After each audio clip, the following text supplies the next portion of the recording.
I wanted to ask you though, because a lot of people assume TV is visibility, all press is good press.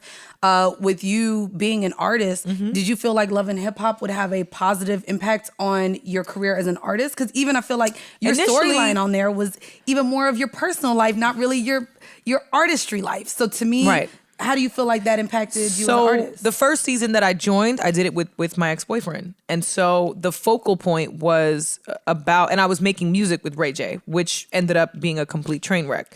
So in lieu of that being a train wreck then, it was really, the pressure then came on us as a couple, my ex and I, to provide more shit for the storyline rather than it be centered around the music, right?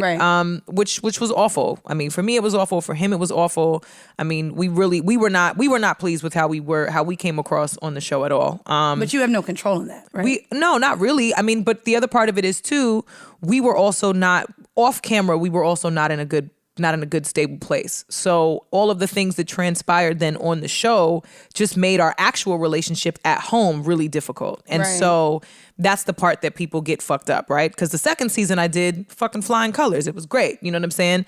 Brooke and I squashed our beef in real life and became friends and got really close and ended up being able to bond more on the show. We all went through a lot with each other. Tiara Marie, Nikki Baby, Moniece, we all connected. Paris, we all really bonded, and the focal point of my storyline in that season was completely my music. I didn't talk about anything else but my music. If I got involved in some messy shit, it was somebody else's messy shit.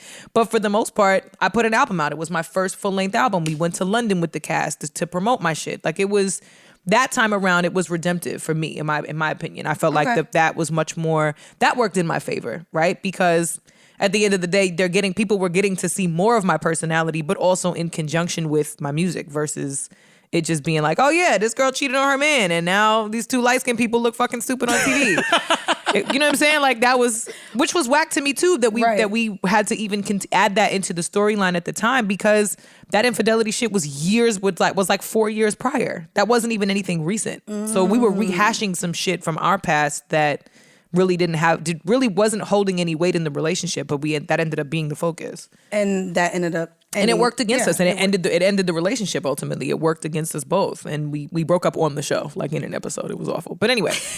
Yeah, I don't know. I guess that's my thing with, you know, maybe Keisha Cole getting, I think for her it worked against her because her family was the ghetto. It was bitch, her mama, her sister. It was just like, it was a lot. And I think that overshadowed her as a talented artist. The problem with these reality shows is they're going based off of a storyline that's being produced, right? So you're dealing with people and personalities in real time that are figuring out how to heal and how to work through shit and cope off camera. And then you factor in a camera, and it's like, it just amplifies all the shit that's dysfunctional, right? And so with the Keisha Cole show, which what I thought was unfortunate is the fact that there was a lot of real life issues and real life shit going on that even without the cameras, they were struggling to get through as a family. And we watched everything fucking unravel, and every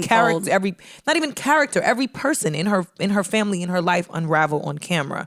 And I don't think that should have been a smite to her as an artist or as a person. I think she was trying to bring her family together and help everybody move, you know what I mean, move and grow simultaneously with her career. But I don't know, it just wasn't, it didn't highlight everybody in the best way. But what reality shows ever do, if we're being honest? Facts. I'm not gonna hold you. That was one of the things where I'm just like, I did actually three castings for different TV shows, and a part of me was always just like, I wonder what I'm gonna look like on fucking TV. And I think you go into wanting to be someone that's liked. Yeah. I mean, shit, even with this podcast, we see people choose favorites off rip. We see people be like, and we all get grouped in. We all get grouped in with somebody's opinion. If Mandy says some shit, then people get pissed off and whatever at me and Liv. And it's like, I didn't even fucking say that. I don't even know what she said. Like, what? I wanted to, you know what's crazy? So I kind of just what you brought up. This is something, I don't know if you were on Twitter and see what's going on, but Cardi is being dragged kind of for something that she brought up off the whim. And again,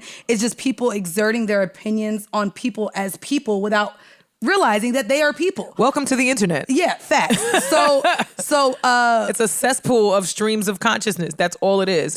And there's no value or weight to any of it. Truthfully. Everyone with their unsolicited opinions. Cardi was like, should I spend $88,000 for this damn purse? Oh my God, it's tempting.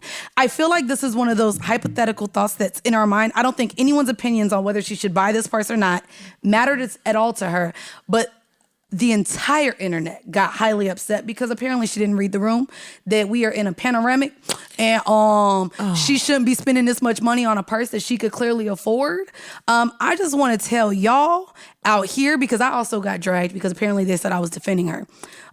So guess what?